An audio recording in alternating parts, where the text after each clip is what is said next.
Okay. All right. Yeah. So welcome everyone to the webinar series here, Intercropping in Western Canada. We've got a good, it's a 3-part series and free webinars, so feel free to share the link with everyone. So today we are looking at intercropping impacts on nutrients and disease. And we've got 2 excellent speakers today, Scott Chalmers from Wado in Melita, Manitoba, and Dr. Michelle Hubbard from Swift Current, AFC Swift Current. So we'll start with Scott, and I'll just go through a quick bio. Also want to talk about the organizers here. So it's our group, the Northeast Applied Research Association, based out of Manning, Alberta, the Peace region, and also Peace Country Beast Forage Association, based out of Fairview, essentially, again, in the Peace region of Alberta, and Lakeland Applied Research Association has Kelly Nitcherbork on board today with us. And so, yeah, I'll start with Scott, and so I'll just do a quick bio here. Scott Chalmers is a diversification specialist with Manitoba Agriculture, who manages Westman Agricultural Diversification Organization, WADO, in Melita. Scott has conducted applied crop research since 2007 with WADO, conducting countless field trials with many field crops. Prior to his employment with Manitoba Agriculture, Scott managed the Southeast Research Farm for 3 years in Redfurs. He is also a summer student for the pathology team under Dr. Debbie McLaren from Brandon, AFC there. Scott currently resides in Reston with his wife Tanis and their 2 kids.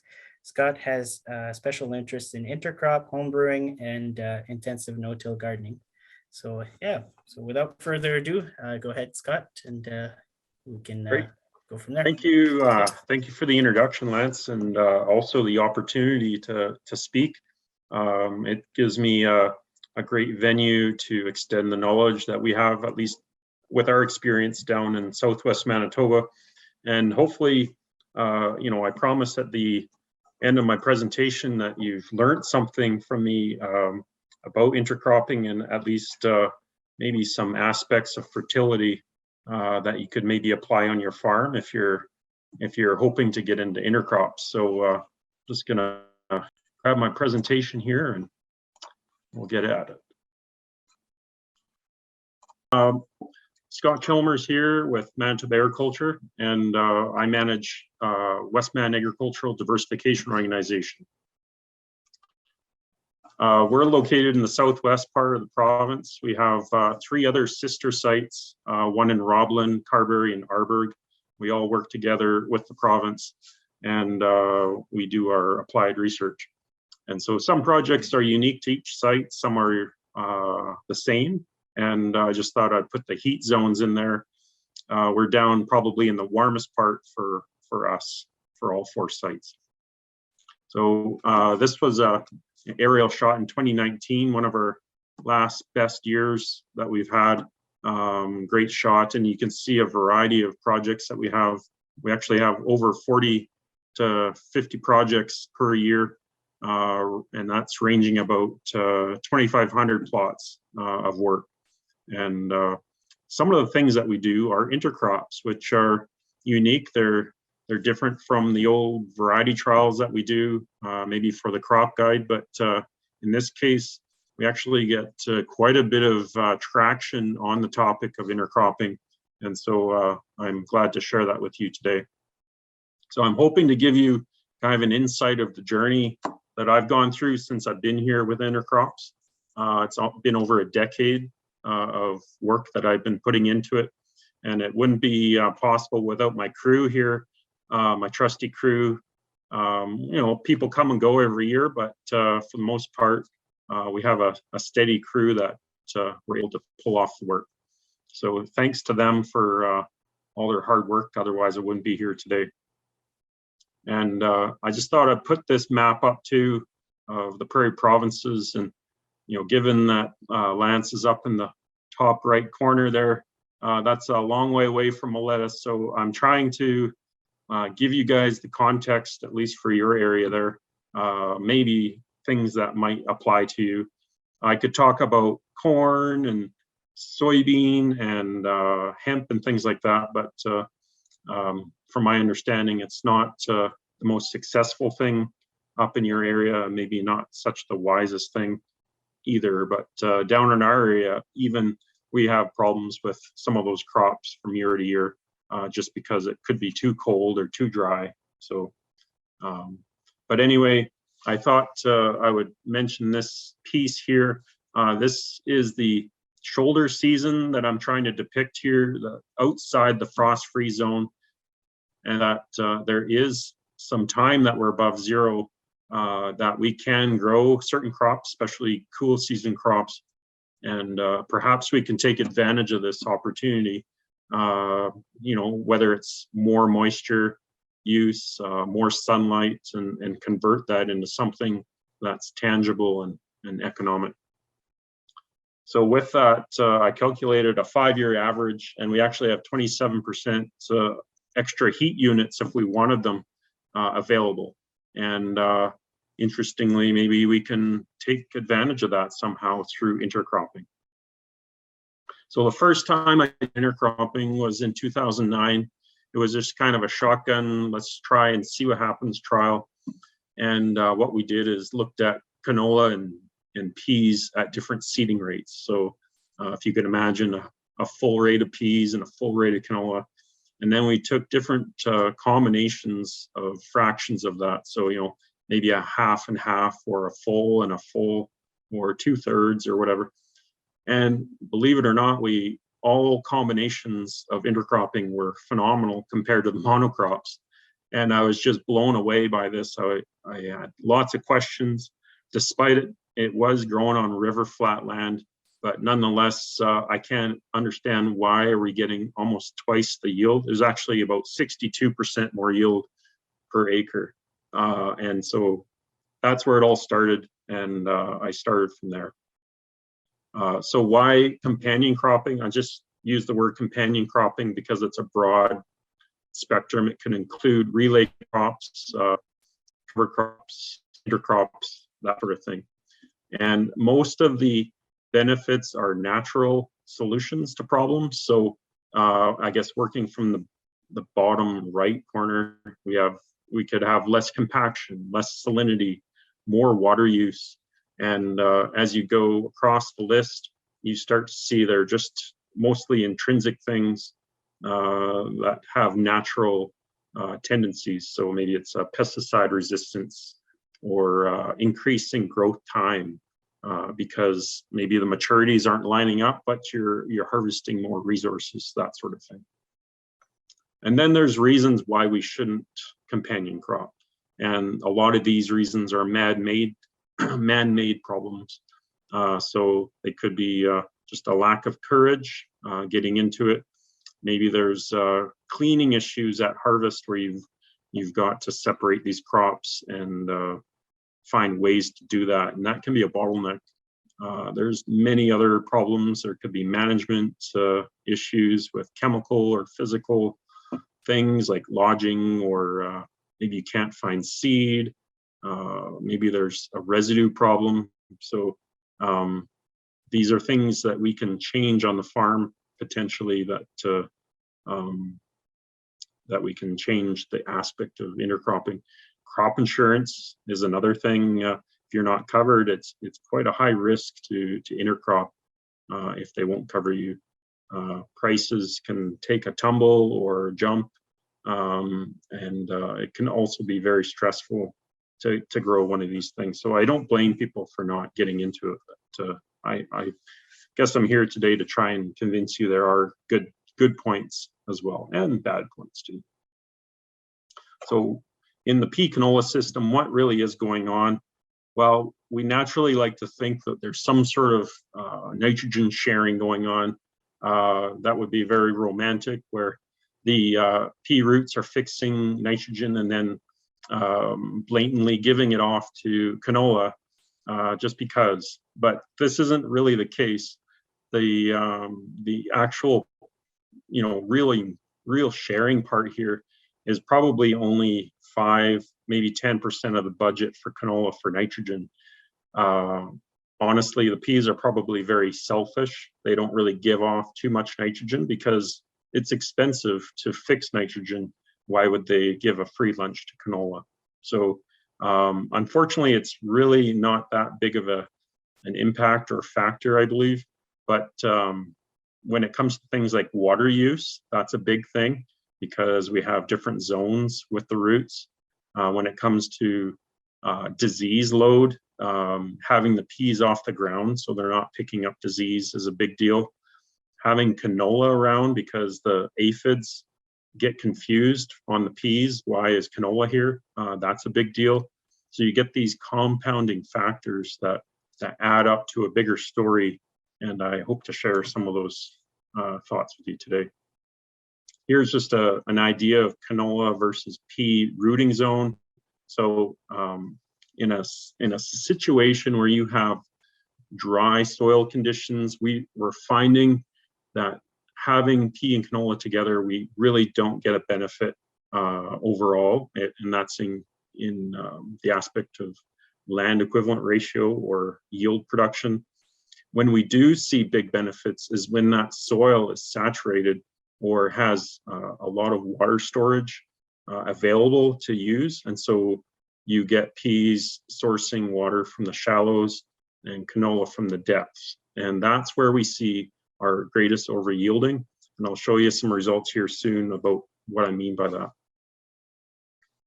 So at the beginning, in 2011, we initiated a project looking at pea and canola, either as a monocrop or mixed rows, single rows where they're divided into individual crops, or double or triple rows. And then we modified the nitrogen to be either 45 applied or 90 applied, plus whatever the soil was. So this is what mixed looks like. So they're in the same row, single rows of canola and pea, double rows, and I don't have a triple row, but you can imagine what it would look like. And we took this to harvest. And what we found over 3 years is that the mixed rows were the best yielding. And this is looking at the land equivalent ratio. That's the amount of land it would take above and beyond what the monocrops did to get the same yield. So over 20% more yield with the mixed rows. And as you go toward the more of a monocrop situation, such as in the triple row, we start dropping our land equivalent ratio. So we knew there was some sort of relationship there. But as you can see, nitrogen really didn't have much of an effect. We got a couple of perks here and there with the extra nitrogen, but that was on the canola side. But it really didn't make a difference. It seemed to be more about the row orientation than the nitrogen, which was quite confounding. Then at the same time, we were running a different sort of context of an experiment with Indian head out of Saskatchewan. And this was during a wet year where we had over 200% of normal rainfall. And remember when I was talking about the depth of moisture in the soil with intercrops and how that can be a big deal. This was the most extreme wet year. And look at those mixed rows, the yield just popping right up there. We're over 50% more yield just having mixed rows as compared to alternate rows, which actually took kind of a yield hit. So we knew something was up there. And what I really think was going on is it was so wet that the alternate rows were basically drowning within their own row, where the mixed rows were able to use water at the time and resource to basically survive the flooding situation we were having at the time. So kind of built-in insurance, I guess, but really quite a remarkable difference from the monocrops. And this is just a visual for canola. I thought it would be interesting. This was done quite a few years ago, but it was actually just a demo strip.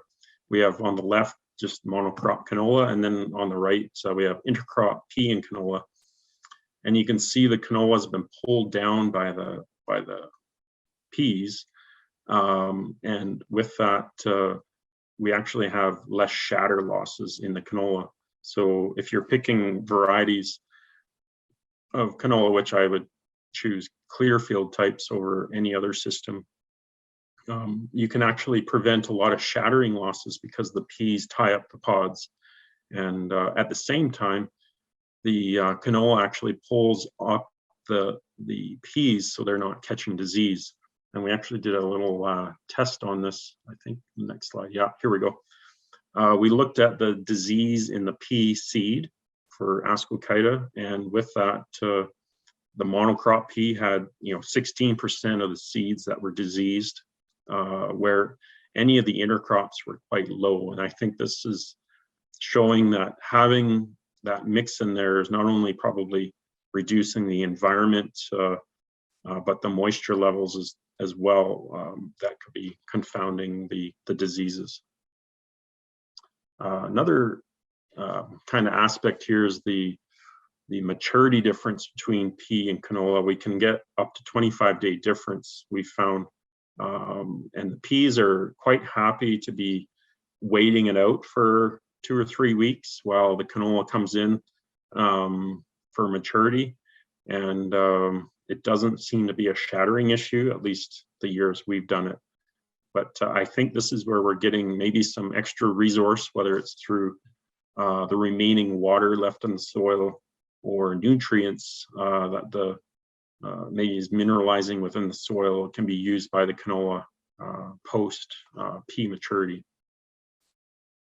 This is a field near Boissevain in the southwest corner here, where they had a frost mid-May, and the canola that they had was a great stand, but it had frosted off. But at the same time, they had a full rate of pea already seeded. So really, they took a big hit on the canola side, but the pea was still there, so they didn't have to reseed the crop.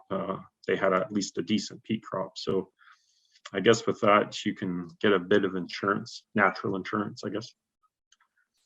Here's a pea canola farmer near St. Leon, and this is back in 2011 and 2012. They had some pretty decent yields, 1.49 land equivalent ratio in 2011. That was the very wet year, and then a bit of a drier year in 2012, and they had a 1.13.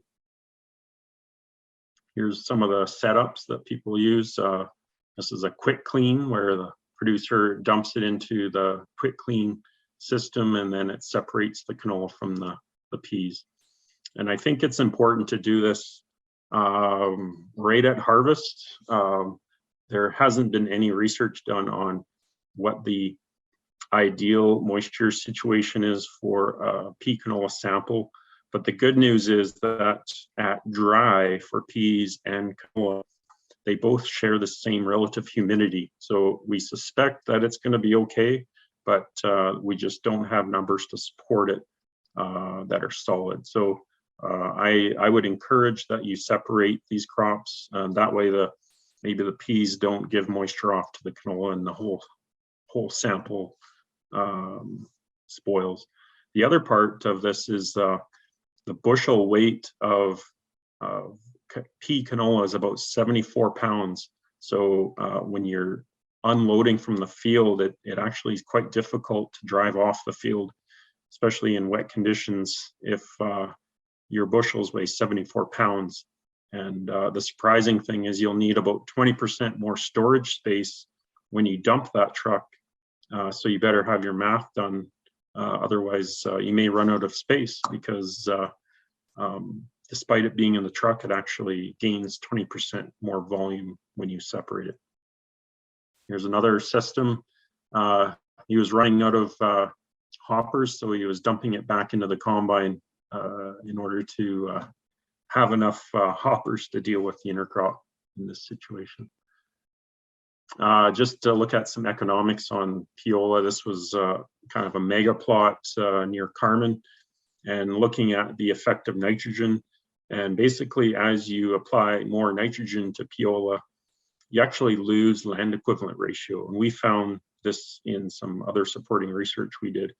So adding nitrogen really, yeah, it does help with your canola, but it actually inhibits nodulation on your pea. And I would say pea is really the driver to the system. Think of it as, instead of growing a canola crop, you're basically growing a pea crop with canola in it. And the canola is more of a scavenger, if you will. And so if you want to grow big bushels of canola, just stick with monocrop canola. I don't think this is an alternative to growing canola. It's an alternative to growing pea. And so when you do the economics on this, the best economics are with zero applied nitrogen, and that's where you maximize the pea growth, and then the canola maximizes the scavenging technique within that field. So we did some more work. We looked at both nitrogen and phosphorus, because if we're over yielding, we're obviously using more phosphorus. So we wanted to take a bit more of a deeper view into that with small plots. And this is over 2 years of work here at Wato.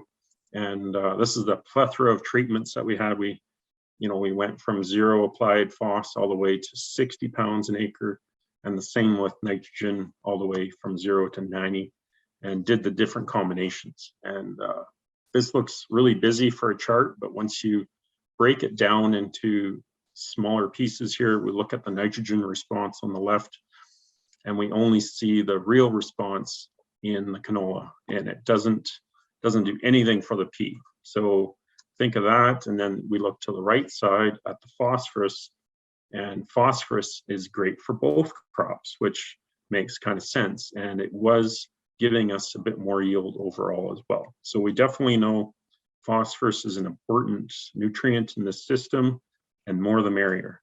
We actually think about 35 pounds of phosphorus per acre as maintenance, rather than the prescribed 30 that canola would have, or pea. We think we need a bit more phos. And interestingly, looking at the total land equivalent ratio on the left, nitrogen does nothing for a total land equivalent ratio. We didn't find it to be significant, but on the right with phosphorus, it did make a difference. It did make a difference at 30 pounds. And we see even a little slight bump above 30 pounds with the 60 applied. Now, the weirdest thing was looking at nodules. We thought, well, why don't we count the number of nodules per plant and see what the response was there? Well, we had a sharp decrease right at 45 pounds of nitrogen applied. So we had, say, about 8 or 10 less nodules per plant because of the applied nitrogen. However, on the phosphorus side, on the right, we actually had a bump in the number of nodules, which was surprising to me. I didn't realize you could increase the number of nodules with phosphorus, but that kind of makes sense too.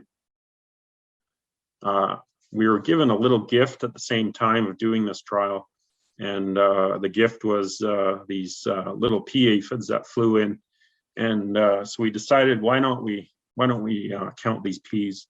And sure enough, we found that in the monocrop pea, we had 16, maybe 17 aphids per plant, which is above the economic threshold to spray, where all the intercrop treatments had hardly any aphids.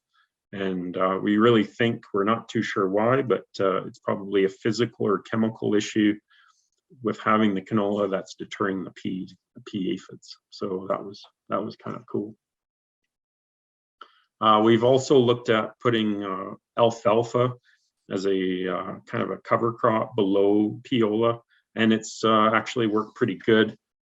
We apply alfalfa as an 8 pound per acre broadcast right at seeding time, and then in the fall we went back and counted after harvest, and we were able to get 52 plants per meter squared, which actually is a pretty good catch of alfalfa. And so why would you want to do this? Well, it gives you an opportunity to grow alfalfa if that's in your rotation, or if you need feed supply. But it also can give you an opportunity to reduce risk on the farm with climate swings, such as excessive moisture And I think if, you have this in the kind of a few fields, it's possible that you could do some green seeding because you can actually access the field as you're using more moisture in that field. And at the same time, you're reducing salinity and compaction. So those are things I don't know how you could measure in a research situation, but on farm, over time, you'll notice those differences. Kind of switching gears away from pea canola here, we did some work with growing hairy vetch. And hairy vetch is this biennial legume that fixes a lot of nitrogen when you want it to. But I call it the big hairy monster as well, because it can cause issues with seed dormancy in the vetch, and then maybe a year or two later, you're still dealing with vetch in the field. But nonetheless, I think it does have a fit if we can get over some of its challenges and understand it a little better. So one way you can grow the seed is to grow intercrop with hairy vetch and rye, or winter wheat. And if you grow it like a winter cereal, you can harvest vetch in the end of July just fine and clean it out. So this is a kind of a close-up. This is what the sample looks like. And you can still grow monocrop vetch, but with having a cereal there, it's a lot easier to harvest. And you've got to get that ratio right. I'll just back up here. The top photo there, really it took over the rye, and that's because their seeding rate of vetch was too high and their rate of rye was too low, so it took over. But the one on the bottom did much better. Okay, so we can actually grow or net more money if we grow vetch than just growing winter wheat by a large margin. And that is if you can sell that vetch for about $5 a pound on the market, you can actually make quite a gain here. But the problem is the market can be completely saturated quickly because there's not a great demand for vetch. But nonetheless, we can grow vetch seed, and I'll tell you why we'd want to do that here in a bit. This is sunflower here. We grew hairy vetch in the understory of sunflower in one of our projects, and it actually did very well. We were able to basically grow the same amount of sunflower with the vetch in the bottom, and still produce quite a bit of vetch biomass, which contributes to either a forage or nitrogen fixation, which has a nitrogen credit behind it. It also prevents a lot of weeds too. And I'll just show you a few more things here. This is the thatch of vetch below that stand, and you can imagine how hard it is for a weed to get through that. And here's the weed numbers. We actually had a really substantial decrease in weeds, so compared to monocrop sunflower. We actually had a local farmer put in 3/4 of planted sunflower with vetch in the area here. And this is what the crop looks like, getting close to, I guess it would be peak growth season. And you can maybe see in the picture there some of the vetch coming up to the heads. And this is what it looks like below. We actually had a lot of the vetch dissolve under the base of the canopy, and then whatever was left to survive actually climbed up the side of the sunflowers and then was continuing to flower up at the head here, and it was producing some viable seed as well. So this is a confectionery sunflower. One thing we noticed is that the vetch might be catching sclerotinia and then giving it to the sunflower, which is very concerning. I'm not sure if this is, a great intercrop, but certainly it could be one of these observations where one disease catches in one crop and then it's given to the next. So this is after harvest, and the farmer was able to harvest a 2,300 pound per acre sunflower harvest, which was pretty good actually. And then he had an extra 500 pounds of vetch seed he had to clean out of sunflower, and he was able to sell that seed again in the market for $5 a pound. And so he made pretty good dollar on this system, despite having some issues. He had Vetch wrapping on the reel because he came in with an all crop header. Then he also had Vetch wrapping on the chopper knives on the combine, so they had to basically drop the straw. But at that rate, they did end up getting it off the field. So we can also grow corn and vetch together, and this is one thing we're looking at Wato.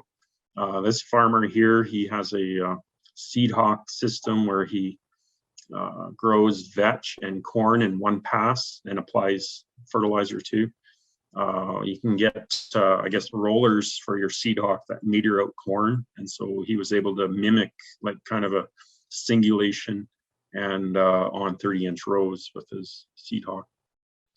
But he uses it as bison chow, and he actually feels he saves about 40 cents per pound gain per cow per day, which is a considerable savings if you're, estimating maybe $1, $1.50 per head per cow. If you can save 40 cents, that's a big deal. And we'll maybe get into that a little later of where the savings might be. Here, we continued our work with corn and vetch, and we're actually using a Roundup Ready corn, and we can spray a 0.5 liter per acre Roundup Transorb dose, a single dose. And the vetch, yes, it does incur a little bit of an injury, but it quickly grows out of it within 2 weeks. And then, the corn gets ahead of the vetch for a growth period. And then the corn does its process of producing a cob. And once the leaves start drying down on the corn, that's when the vetch really kicks it up a notch and goes into kind of full flower mode and starts fixing a lot of nitrogen. We actually found we can get better feed values in the corn stover if we have the vetch within the field. It's about 10 to 15 point jump in the relative feed value system. We have a few points on crude protein that go up, and also we fix about 30 pounds an acre of nitrogen in the system above and beyond the monocrop system by having the vetch there. So I guess this is where you make a decision whether you want to take the corn for yield as a farmer, maybe down here in the south, but up maybe in the north. If you do some corn grazing, you could potentially just graze it all. You'd actually have a better feed having the vetch below in the canopy, and you would have fixed some nitrogen, which will change the nitrogen economy of your whole field, so that maybe you get better feed value, better protein, better nutrient cycling, and maybe some residue breakdown that's a little quicker. So we're continuing with this. We had one of our summer students who used this as her thesis at the U of S, and she'll be defending her thesis here in a couple months here anyway, and you can probably catch some of the details of that thesis eventually. So we do hope to also report this on our annual report as well, complete with feed tests. So maybe just kind of moving on here. This is I guess a concept that I've seen with some intercroppers in the area where they've had maybe a 3-way mix, and in this case it was pea, oat, and mustard.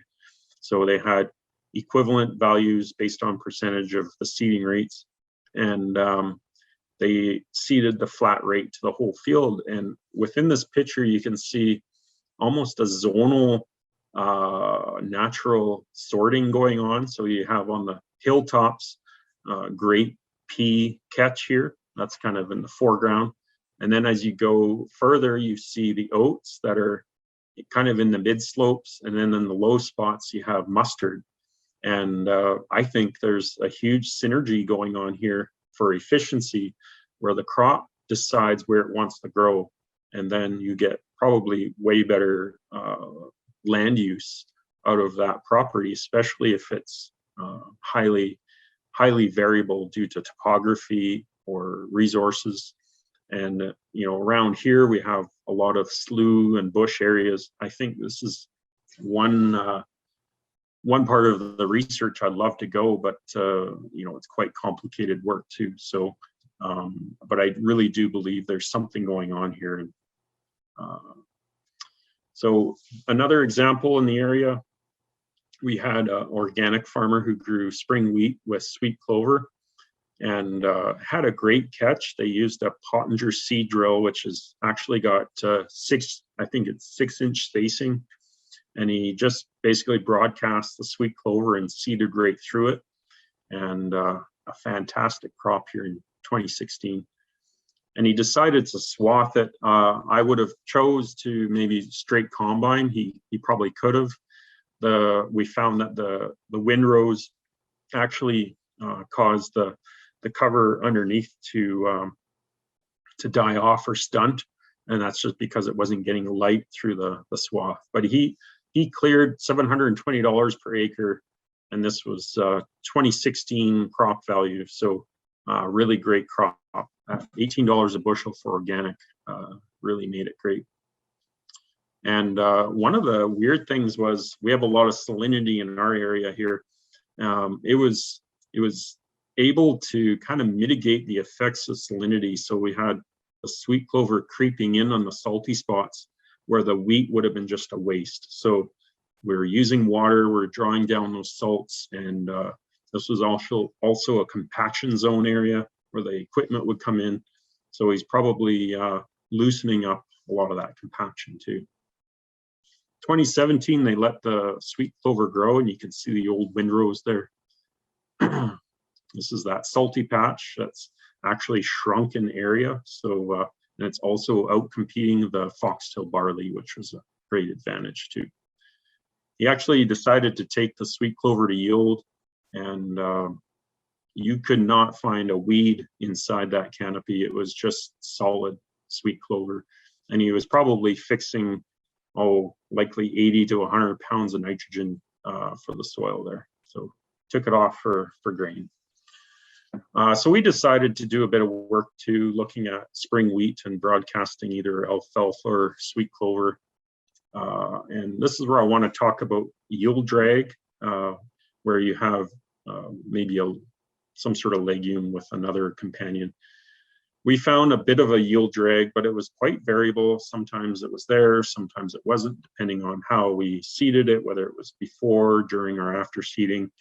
But we still were able to establish some sort of clover or alfalfa post spring wheat. And, it wasn't that bad of a yield drag, but again, it was quite variable.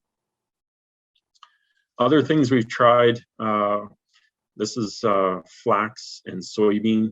So we have flax on the right, that's a monocrop plot. And then on the left, we have soybean between rows of flax. And this, folks, I just feel like it doesn't do justice. We can see that the flax was draining a lot of the water away from the soybean that really needed it on August 1st. I think this day it was 39 degrees Celsius. And the crops were just begging for water. But, in this situation, I don't think it's worth doing. We did this for 2 years and really never seen a yield gain. So flax and soybean is a no. We've looked at pea and oat together. This, for me, is a very good mix. It makes a great forage, although you do get less forage. So at least in our situation, that was a drought situation, but we were able to, get anywhere from 1.05 to 1.13 total land equivalent ratio for grain. So it does help, but it's all right, I guess. We looked at fava bean and buckwheat, and we really didn't see any benefit of having these two together. And we actually found that the buckwheat seed size is smaller. There was no yield gain either. We've looked at faba bean and oats, and this was pretty decent. We actually got about a 10% yield bump on grain. Again, we find there's less forage than if you're growing a monocrop of oats. And we actually find that the oat seed size is smaller. So maybe that could be a grading issue when you take it to the millers. This is what faba bean and oat look like. It actually harvested very well. I was impressed. We did faba bean and flax. No benefit there. We found that the total land equivalent ratio was the same, so there was really no gain there. The problem is trying to get to the flax, trying to thresh it out and not damage the faba bean. Well, we just found that about near impossible. So we take a big beating on the faba bean, and really there's hardly any flax to chase anyway. So it wasn't a good combination. Roquette is a pea processing plant company that we have here in Manitoba, and we've been looking at some intercrops here for them, focusing on pea. And again, we've looked at pea and oat at different seeding rates, and we've been able to get total land equivalent ratios of 23 to 27% more yield overall. Of course, you get less pea and less oat, but combined you get kind of an overall benefit. And weirdly enough, the oats actually matured a little later, and the peas were a little earlier for maturity. Pea barley, same idea, looking at different seeding rates. And these are all 0 nitrogen applied. So real big focus on the pea here. Really got not really some big benefits in 2020, but I know in 2021 we had maybe a 10% yield gain.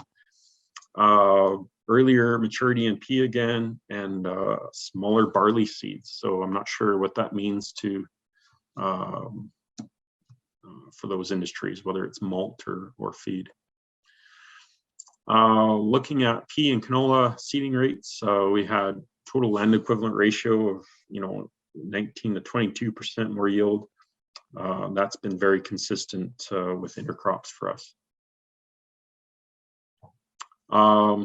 This is a different aspect of intercropping. This is kind of a relay where you have soybean and winter wheat. So I'm not sure if you guys have seen any content on Twitter or anything, people growing these two crops together, trying to use the full length of the season. So you get the winter wheat season, and then you get the soybean season later in the year.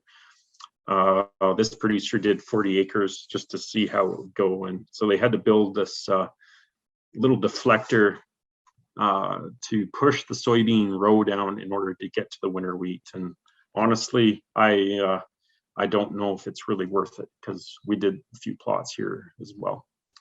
On dry years, that winter wheat really takes all the moisture out of the soybean, and really you're only looking at a few 100 pounds of yield in the soybean.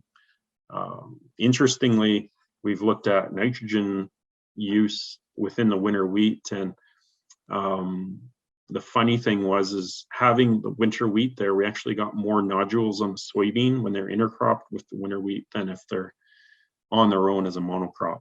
So despite us applying nitrogen, it didn't seem to affect nodulation, and actually having the companion there with the winter wheat enhanced nodulation in the soybean. So maybe there's something there, but when it comes to yield, you're looking at 200 or 300 pounds an acre of soybean, really not contributing to all that effort you did all season. It's just not worth it. So, and plus you're having to run the combine over the field twice. You're having to run the seeder or planter over the field twice. It just doesn't make any economic sense. So when you see those posts on Twitter making beautiful crop, I think maybe it might work down south in the United States, maybe around Kansas or something, but up here we just don't have the season length and the moisture, those sorts of things to match it. So don't bother. Kind of almost wrapping up here. We have another project here with Manitoba Pulse Growers and Western Grains Research Foundation and CAP, looking at peas intercropped with either canola, mustard, oats, wheat, or flax. And this is what we call the multi-crop project. Over 3 years, over 3 sites per year. This is all the data here. And really the headliners here are intercrops with pea using oat or canola or mustard. Using wheat or flax did not work well, but the oat, canola, and mustard were pretty darn good. And some of the higher end land equivalent ratios there are on properties either where in Reston we have a Phanomyces. So if we're not getting a great pea crop, well, the other crop will pick up the slack and at least produce something for you, where the monocrop peas were terrible with the Phanomyces. So I think there's something to be said there, but this is not a replacement to intensify pea rotations either. But I do think, you know, growing cover crops or intercrops, if we're using more water per acre, we can avoid these crazy days where we get the 4x4 stuck.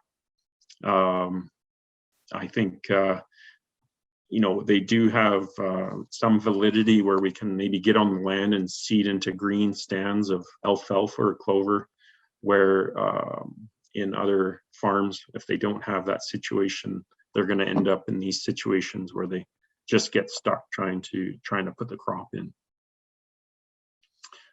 When I got a little tour of France, I didn't realize the power of no-till and cover cropping until I got there. So in France, 90% of the land is tilled religiously, and compared to the Canadian prairies, where 95% of us no-till religiously. The real difference was when we started digging around fields. This one here in particular has been tilled, and this is supposed to be a rye crop growing on this field, and you cannot see a darn plant, and it's just this wet gumbo that's sticky, and it's suffering from anaerobic issues because the soil over there is saturated. But if you're using cover crops like Frederick Thomas was here, he's integrating livestock, growing cover crops year round, and grazing them with his sheep. And just going to back up here. These are his fields, just a mile or two away from that tillage field I showed you. And his are green and just looking great. And I'll just get to the soil profile here. On the left side is that gumbo field that has no cover crops and is tilled the whole time. There's virtually no soil left in the system, where on the right you have the no-till every year, continuous cover crops with livestock grazing them, and you can see that soil is darker, it's got more organic matter, and the worms are even happy, and plus it's actually growing something. So I think that's something to be said if we're heading into the future, that, you know, we can measure the long-term effects of cover crops or intercrops, and I think they do have fit. And with fertility in mind, we obviously have to feed them some sort of fertilizer. We just can't grow something on nothing. So whether it's phosphorus or potash or even nitrogen in some cases. So with that, that's the end of my presentation. Am I good on time, Lance? Yeah, all set. Yeah, no, thanks, Scott. Very great presentation. Just wanted to open it up for questions and see where it goes. A few questions, and then we'll move on to Michelle here. Yeah, so if you have a question for Scott, just unmute yourself and go ahead. Lance, I'd have to type it into the Q&A. Yeah, that might even be better. That's right. Sorry. Yeah.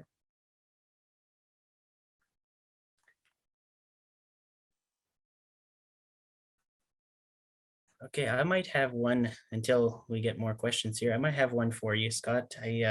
So over the years, I mean, you've been doing quite a bit of intercropping over the years here, and are you consistently seeing land equivalent ratios above 1?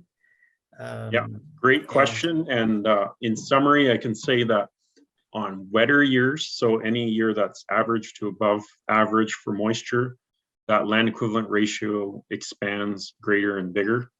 Where on average to below average rainfall yields, we don't see any benefit or any change in that land equivalent ratio. So it just stays at 1 generally. Oh, wow, Yeah. interesting. It could be, I bet you if we had 50% of rainfall, our land equivalent ratio would be 1.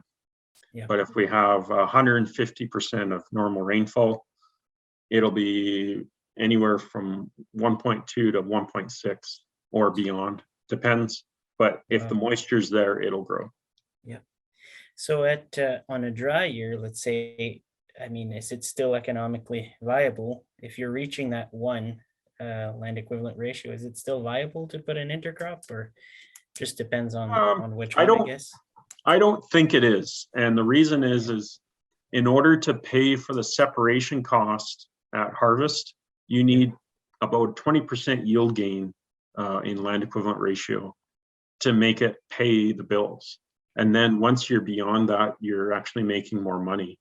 So going to all that effort and only getting a 1.0 land equivalent ratio, you're technically losing, say, $20 an acre because you have to pay for the separation cost still. Yeah. So another issue with intercropping is you have to check with the person you're selling the grain to make sure that they're okay with having a little bit of contamination in your sample. So say you're selling organic flax and it has pea chips in it or lentil chips or something, you better be darn sure that that truck is going to stay at the elevator and not come home with you full of grain, because that's a pretty tough bullet to swallow if you didn't see that one coming. And there's also the factor of maybe you're growing soybean as an intercrop. Is that going to cause some sort of food allergen issue for the other crop? So those sorts of things you want to kind of hash out. We have a couple of pea processors in Manitoba that are actually taking pea canola intercrop directly. So that's they just clean it at the plant, so or through a subcontracted cleaner. But Okay. you know, some companies are comfortable with it, some aren't. But it's good to check first before you even start this process. Okay, sounds good. Yeah, Dean has a question here. So he just writes, I may have missed it, seeding peas and canola, what rate of each did you use? Rate, we've used many kinds of rates. My go-to recommendation would be a full rate of pea and a half rate of canola. Okay, very good. Okay, I think we'll move on here because I didn't want to push Michelle too far back, but yeah, thanks again, Scott, for joining us today, and very insightful. And yeah, if we have any questions, we'll forward them to you. Also want to mention to everyone, Scott has an excellent website. I go to it all the time. A lot of good information, results, very well organized, and so it's a nice, quick way to get intercropping results. Yeah. Excellent. Thanks for the opportunity, Lance. Yep.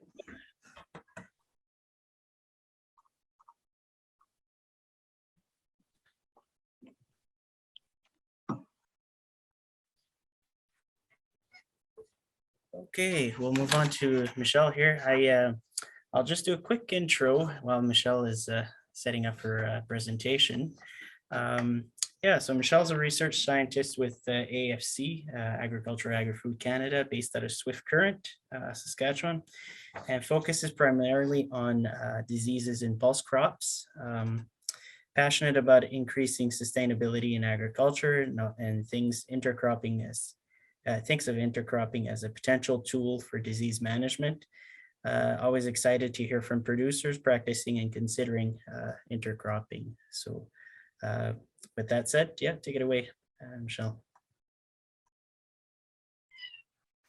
Okay, thank you very much for that introduction, and thanks for inviting me to speak today. So I'm a pathologist, so my focus for this talk especially will be the impact of intercropping on disease. And so, as I'm sure you all are well aware, intercropping is growing 2 or more crops in the same space with at least some overlap in terms of time. And here are just some pictures, some from work I'm involved with and some from other people's work, all around Saskatchewan on various intercrops. And then just some more examples from China of showing that intercropping is widely practiced around the world, and we have many diverse forms, as we saw in Scott's excellent talk. And then getting on to examples from Saskatchewan. So chickpea flax is one that I work on quite a bit, and I realized that we're not exactly in chickpea growing area here, but it is something that I work on and that makes a lot of sense for intercropping and is a good illustration of how intercropping can help with disease. Then lentil flax is also one that's been popping up in Saskatchewan and that I'm really interested in working on more in the future. And just another example of lentil and flax together earlier on in the season. And a few other nice pictures of other examples of intercrops like sugar beets with oats, and a 3-way or multi-way, sorry, more like 5-way, 6-way intercrop, which had no diseases and no inputs. And the producer told me he didn't attempt to separate all of these grains, but was very happy with it. And so why try intercropping? So Scott has covered off a lot of these benefits. And the one that I'm going to focus on today is managing disease. But there can also be other benefits such as increased diversity and reduced risk. So if one crop does not do well, perhaps the other one will. Or managing insects, pests, such as the excellent example Scott brought up of the pea aphids in the pea canola. That was exciting to see. And then a bit of data from Saskatchewan about some examples of what's been tried and issues with insurance that Scott also mentioned. So in 2018 and 2019, the acres that were reported to Saskatchewan crop insurance doubled, but then they've been going down since then. So it's not, I'm not convinced that that's because fewer people are intercropping, but rather that they just don't report it to crop insurance. And so the other point I'm making here is just some of the different things that are tried, and that pea and canola, pea oats, and chickpea flax are some of the most common ones in Saskatchewan. And probably for your Northern Alberta regions, pea and canola or perhaps pea and oats might make sense. So now to move into one big example system that I've worked on is chickpea flax. And the big reason why I'm excited about this system or think it makes a lot of sense is that in chickpea, ascochyta blight, which is caused by the fungus Ascochyta rabii, is a huge problem. It's the biggest problem really in chickpea production, and it can completely wipe out a chickpea crop, and is typically managed by fungicides, and often many applications of fungicides in a single season, especially group 11 or strobilurin fungicides, to which there's at least some insensitivity in the pathogen. And then there's partial genetic resistance, but even with the use of fungicides, which can be expensive, and with genetic resistance, you could still see huge losses from this disease. So any other tools that we can come up with, such as intercropping, make a lot of sense to explore. And so the trials that I'm involved with are based around Saskatchewan from where I'm based in Swift Current in the southwest, which is quite a dry area.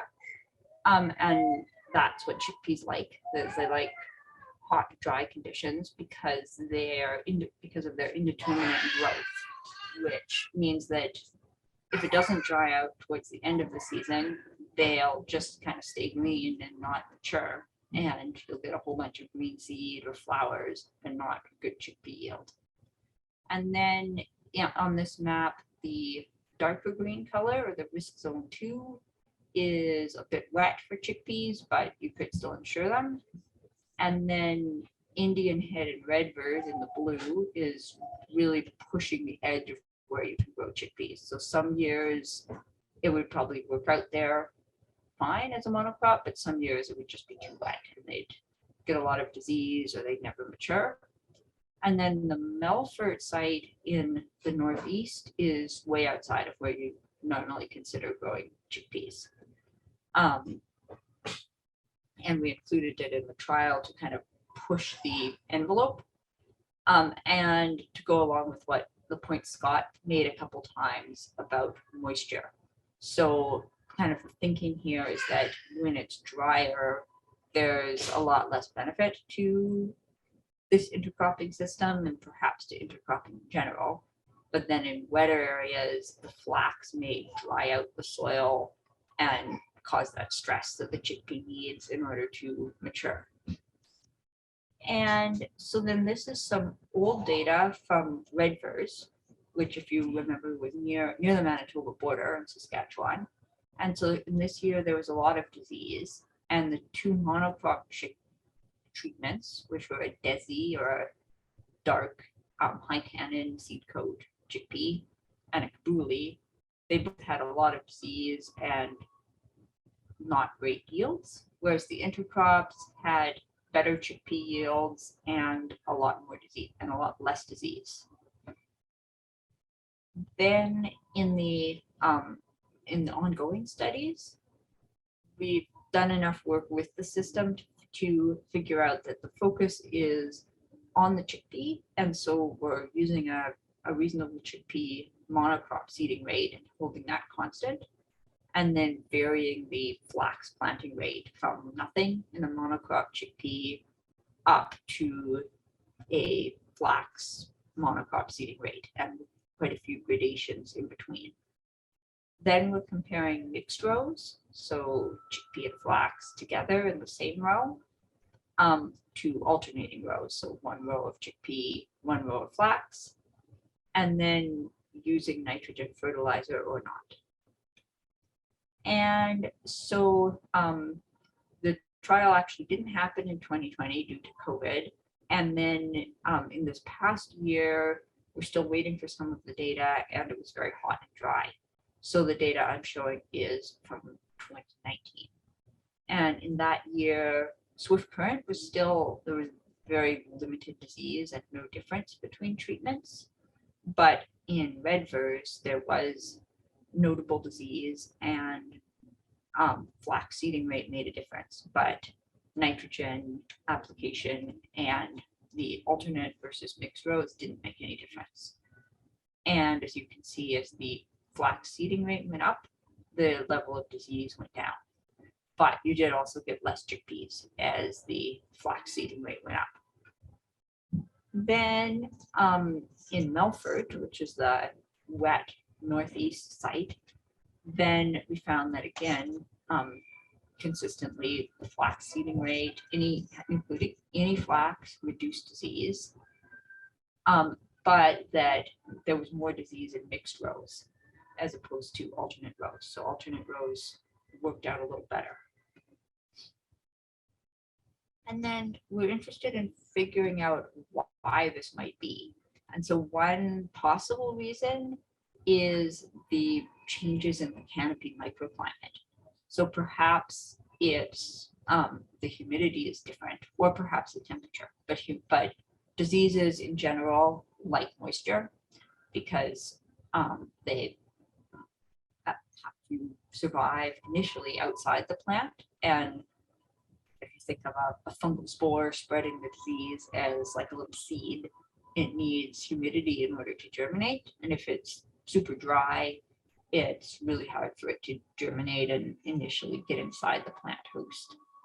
So what we did is monitored the relative humidity in the canopy over time at the growing season.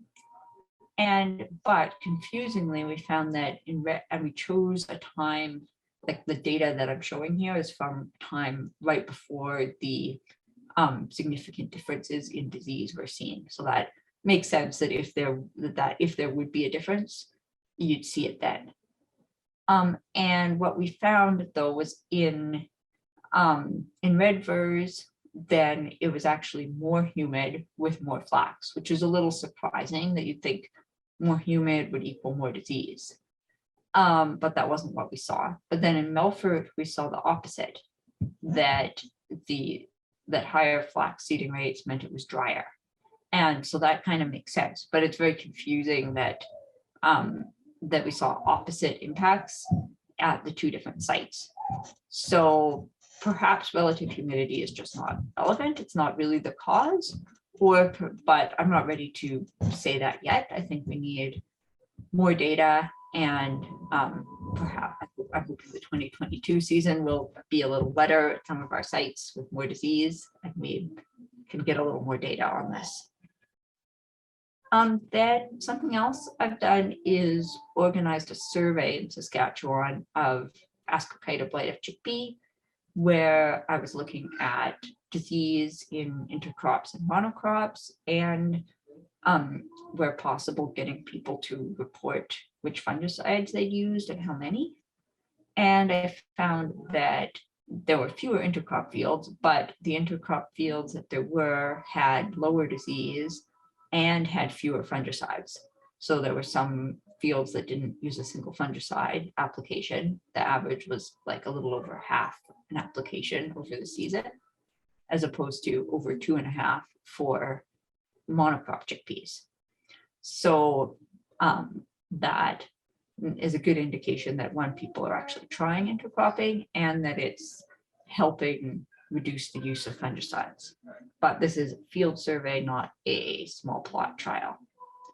So then expanding out on the chickpea flax beyond work that I'm involved with, I'm going to show some data from sites in the US, in Williston and Carrington. And so in Williston, back in 2018, Dr. Claire Keene found that at one time point earlier in the season, there was no difference based on disease, based on flax seeding rate. But later in the season, using any level of flax above 10 pounds did reduce the level of disease. And she used 2 applications of fungicide across all the treatments here.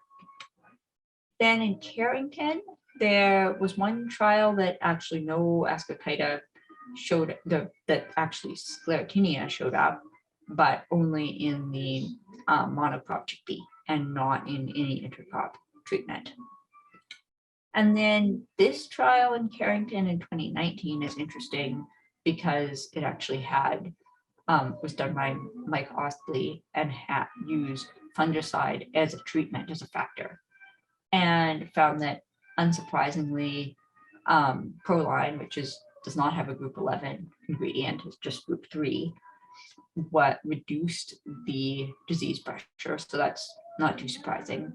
But that and that whether or not you used a fungicide, intercropping reduced the disease.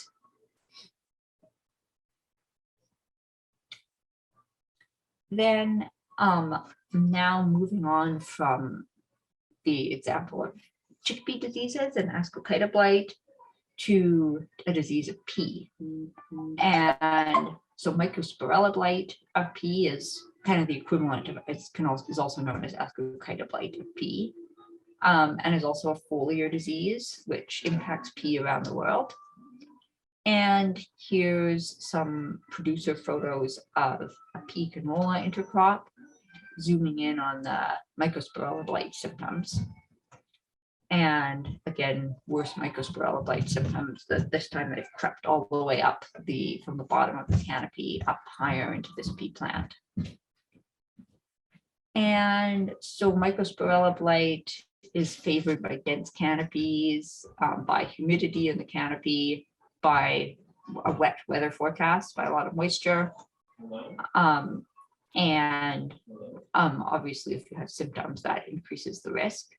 So right now, it's managed by planting clean seed, by applying fungicide before canopy closure around early flowering, through genetic resistance, and through crop rotation. But adding another tool, if intercropping could help with this disease, that would certainly help.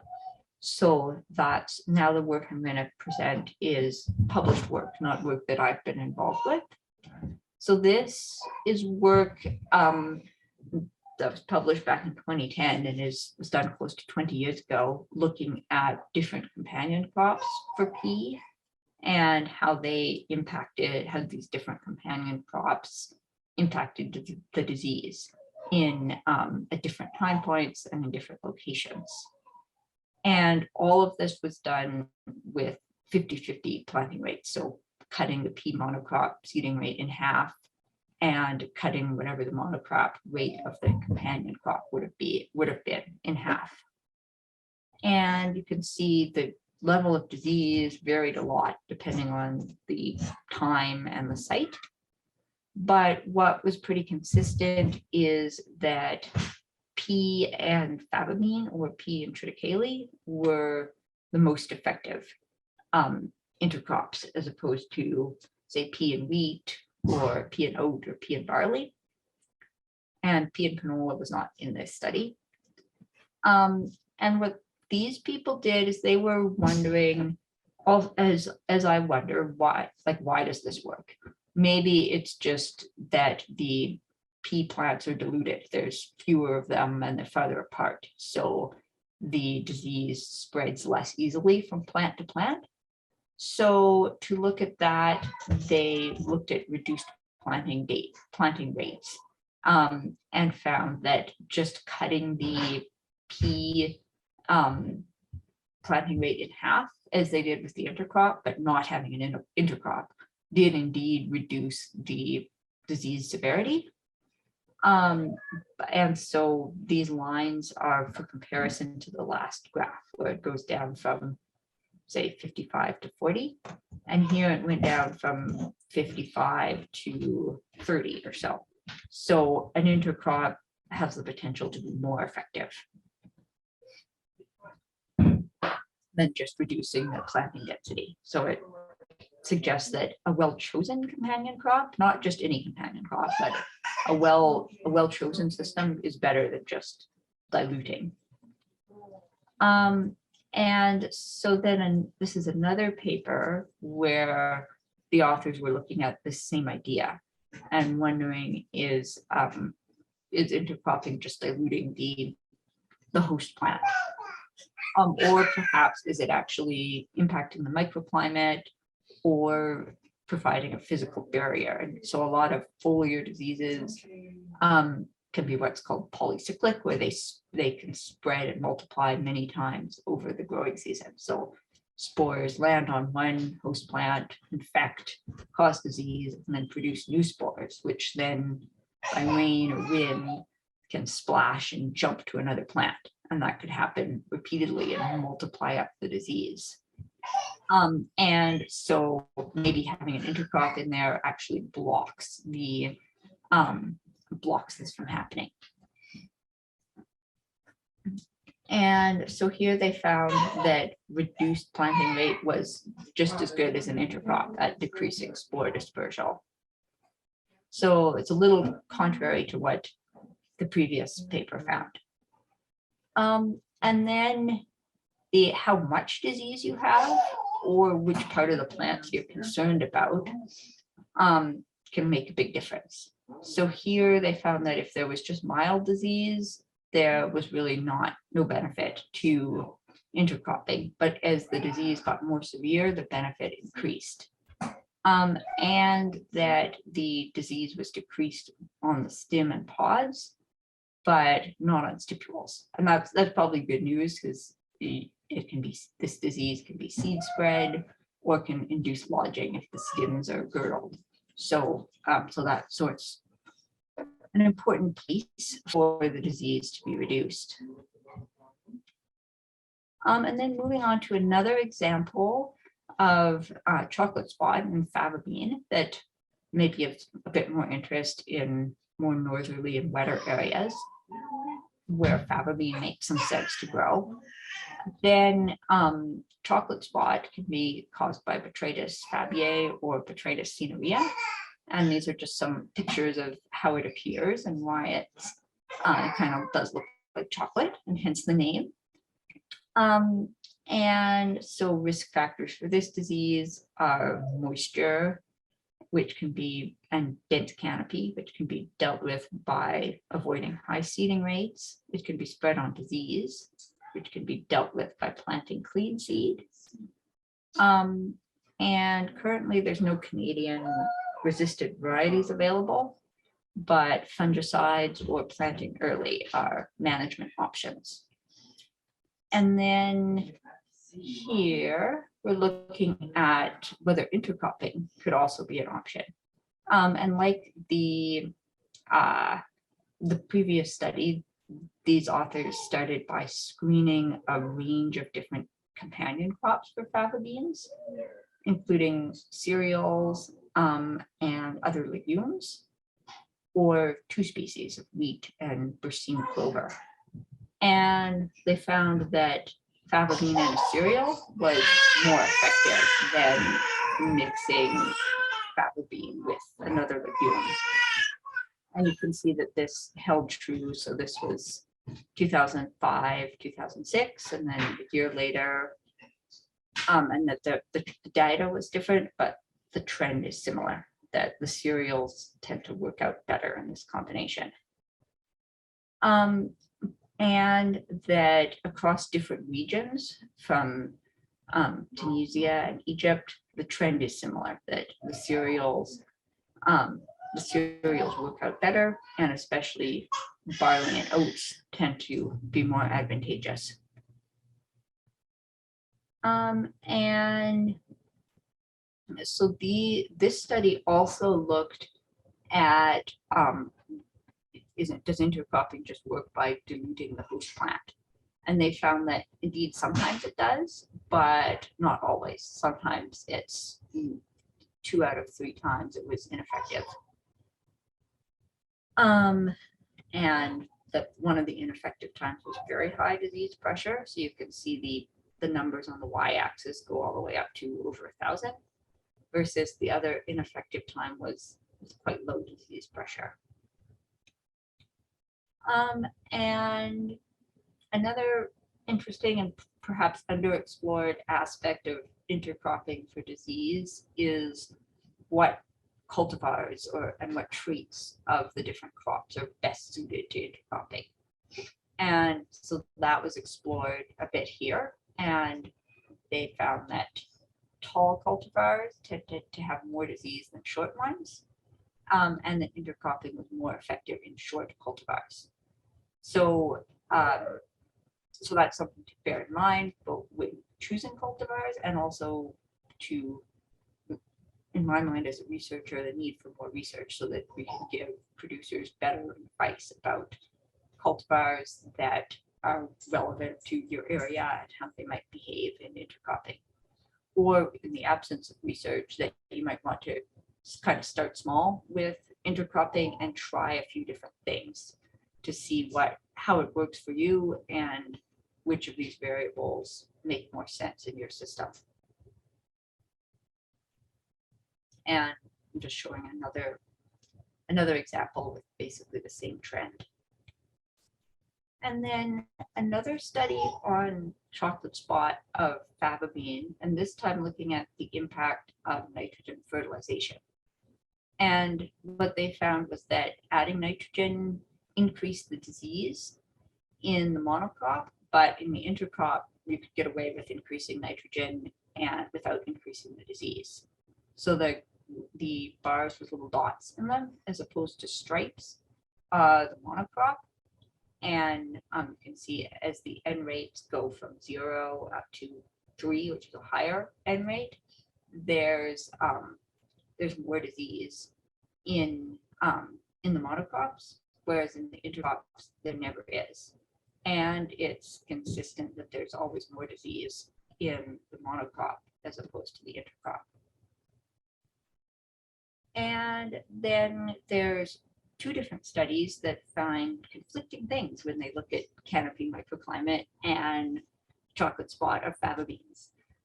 So the first study from 2020 found that the monocrop was more humid, which is what I would think, that if a monocrop's more humid, there'd be more disease, and that's consistent with what they found. And that's the graph we're seeing now, where at their different N rates, it was consistently more humid for the monocrop, the upper solid line. But then this other study from 2011 found that it was potentially actually drier in the monocrop. And so these different lines are like over 1 day. How did the monocrop versus some of the intercrops behave in terms of humidity? And a possibility here, though, is that the humidity dropped more sharply over the course of the day in the monocrop, and that perhaps this could trigger more spore release and hence more disease. So to kind of wrap up the portion of my talk on intercropping and foliar diseases, there's a lot of good evidence that intercropping can indeed reduce foliar diseases in some, but not every situation. And that you have to choose the combination crops well. And this kind of jives or is consistent with what Scott was saying, that some combinations just don't make sense or don't seem to work out that well. And that you might be able to predict them, but sometimes you have to try or look for research in a geographical area or with crop combinations that you might want to use. And then the mechanisms are still kind of up in the air, that having a barrier between host plants and diluting the host both make a lot of sense. And host dilution does seem to be part of it based on reduced planting rates. But intercropping sometimes works better, suggesting something else is going on. And of course, I haven't been talking about yield at all in this presentation. So when you consider yield or other benefits like insect control or soil health or any number of other benefits you might see from not just reducing your planting rate, but including another companion crop, then intercropping can make a lot of sense. And then changes in the microclimate could very well be part of it. There does seem to be changes in the microclimate. It's just still kind of an open question of how much of the mechanism is that, and is it consistent which direction the changes in microclimate go. And other possible mechanism might be changes in plant growth. So maybe plants are taller, or for example, peas might lodge less as an intercrop and hence fall down on the ground less and become exposed to disease less. Or perhaps the presence of another crop stimulates plant defenses in some way. And so then I'm going to talk about a couple of soil-borne diseases. And first off, intercropping as a potential tool to control root rots in the pulses. And pulse root rots are caused by a complex of different species, including Fusarium, Pythium, Rhizoctonia, and of course, Actinomyces. And so one combination of intercrops that makes logical sense that it could help with root rot in the pulses is a pulse, it could be a lentil, not just a pea, but pea brassica intercropping. And the thinking here is that the brassicas would biofumigate the soil, meaning that the glucosinolates that are those kind of hot mustardy compounds in brassicas, as the roots of the brassica break down and they are released into the soil and break down into isothiocyanates, which can then kill root rot pathogens in the soil and hence reduce the impact of root rot. So that is a nice theory, but then to see if in a field setting, does it actually work? None of the trials that I've been involved with have we actually seen it work. So the more recent results have the same trend. This is from 2018, where we found that including pea and mustard or pea and canola at a couple different planting ratios, it didn't make a difference for the amount of root rot. The site sometimes made a difference for obvious reasons, but the intercropping itself didn't seem to help, unfortunately. And that is quite disappointing because root rot is a very difficult to deal with issue and can be really destructive. So it would be lovely to find something that did actually help. But on the plus side, intercropping did sometimes yield LERs over 1. And here the pea mustard at a 50-50 planting ratio did have a significantly higher than 1 LER. But none of the LERs were really low, like the lowest was 0.99. So it's not like you're losing out by trying an intercrop. And then this example is back to a soil-borne disease that is again in chickpea. So I realize you're not exactly in chickpea growing country, but it's of interest to me because I've been thinking about chickpea issues a lot. And it's also interesting because it's soil-borne. So in any case, the disease in question here is fusarium wilt, which is caused by a fusarium species and is soil-borne and clogs up the vascular tissue of affected chickpea plants. And what was interesting here is that intercropping did actually help with this soil-borne disease. And that what they tried chickpea and mustard along with chickpea onion and chickpea garlic, and found that compared to sole chickpea here, which is the ones I've circled here, then the chickpea mustard did the best. So here it may actually be the same mechanism as we were thinking about for root rot of pea and lentil may actually be working in this scenario with fusarium wilt and chickpea. And it may be the mustard may be biofumigating the soil and increasing seed emergence and decreasing wilt incidence. And this is quite a recent study. So yes, quite interesting and good news. And then one last example, as I'm nearing the end of my talk, is intercrops and crop rotations. And so I bring that up because it's a question I've sometimes gotten is how would intercrops fit into rotations, especially when you're thinking about disease and say for Phanomyces root rot, one of the only real ways of dealing with it is having long crop rotations. So aren't you making your life harder by having intercrops in there? If you're intercropping with a pea or a mustard, a pea or mustard's now in your rotation more often, and you're making life harder. So this study doesn't deal with that exact problem, but it deals with a similar idea that it deals with fusarium head blight in wheat, and whether not intercropping the wheat, but intercropping the crop prior to the wheat. So using either just corn or corn intercropped with red clover, Sudan grass, Phacelia, white mustard, or Indian mustard. Do any of those intercrops in a preceding crop help with fusarium head blight? And this study actually found that the intercropping did decrease the disease, and more importantly, decreased the level of mycotoxins, so of Dawn or Zen, that was produced in the wheat crop, and that white mustard was effective, especially under moderate disease. So the bottom one, where it's just corn, there was quite a bit higher non or Zen than in the white mustard treatment. And then under severe disease, the effect wasn't so promising.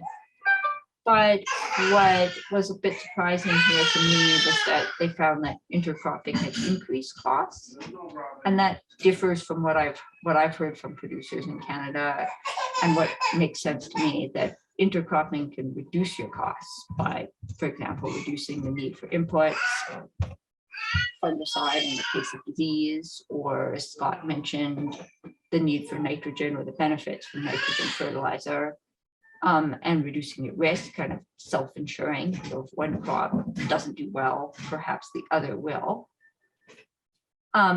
And so I was surprised that in this case, they brought up things like management and separation and seeding and harvesting being barriers and increasing the cost.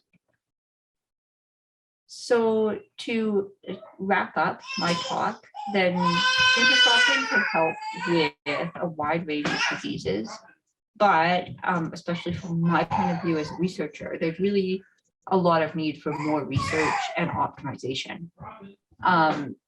And that's especially true of things like what crop combinations make sense, seeding rates, and how your intercropping system can fit into other agronomic practices. Like if you want to use herbicides, which herbicides could you use, which varieties makes most sense, all kinds of things.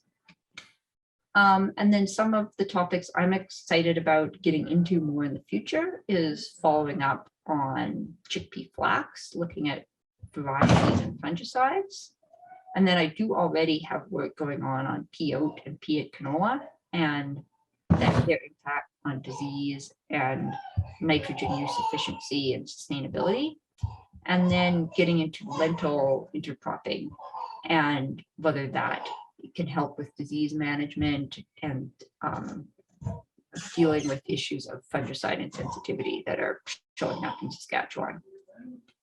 And with that, I'd like to acknowledge the many other people who worked on this research and our funders. And then I'll be happy to take any questions, or if people think of any later, you can get in touch with me. So thank you. Okay, thank you very much, Michelle. Yeah, great talk. Yeah, I'll just open it up to everyone that wants to, everyone or anyone that wants to ask a question here, and yeah, see where it goes. So if you have a question, just put it through the Q&A chat box there, and I'll read it out and go from there. So while we're waiting, I might have another question too. So our typical rotation in the piece, at least, and I guess it's pretty similar for Kelly as well in the Bonnyville area, but peas, wheat, barley, canola. So in that kind of situation, you know, because I imagine the producers will go back to a monocrop in their rotation. So let's say they did canola and peas. Is there a chance that, you know, the glucosinolates from the canola in that pea intercrop actually reduce soil-borne disease for the following crop? Or I'm just trying to look at it kind of in a rotational point of view, but.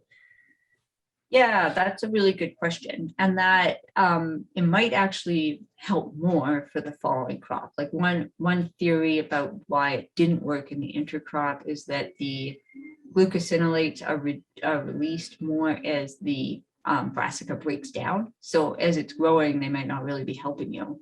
But then if they break down, if they're like the canola is now dead and then the glucosinolates are released, they may help more. But again, that might also just be a nice theory, because I have also done some trials where we looked at cover crops, or if there were, or like mulch crops that were either terminated or harvested one year, and then the next year planted peas or lentil and looked at root rot, and we didn't, thinking that maybe we'll catch this benefit, and we didn't see it the next year. Okay. Oh, interesting. Yeah, I think Scott has a question here. Go ahead, Scott. Yeah. Yeah, just to add to that, we have a project in Manitoba here. We're looking at either mustard or canola or camelina as an intercrop with pea for the reason of, does that affect Aphanomyces or Fusarium root complex? And we're just wrapping up some of the DNA work here in cooperation with Lethbridge. And we're still waiting on that number to come in. But one thing we did see once was a little bit less Fusarium in pea plants that are intercrop with canola, but that was only a 90% confidence interval. So we're not completely significant. It was close, but it just wasn't sensitive enough or enough power there. And then the other 2 years, well, the 1 year, it didn't happen. And then this year, we're still waiting on the DNA work to come in. So we're just kind of waiting on that. But I think you're right. It's just not a big enough clout at the time for the brassica to actually have an influence when they're just little tiny seedlings, and we can't expect the world out of them. But I think in the long rotation or the long game there, having maybe a monocrop of mustard or whatever canola does have an effect on the soil biota going into the next season for sure. I think there's something there. We see that with mycorrhizae and like with yield drag and flax, for example. So I'm sure there's got to be something. Yeah, no, thanks, Scott. Yeah, definitely. It's yeah, it's interesting to see after an intercrop what does best. Yeah. Yeah, I'm not seeing any more questions, but yeah, so we could probably stop it there. Yeah, I want to thank the speakers again. Scott and Michelle did excellent today. And of course, we'll have the recordings available for everyone as well that signed up, and go from there. And we have your information, so if we have any further questions, we'll send them off to you. So thanks again.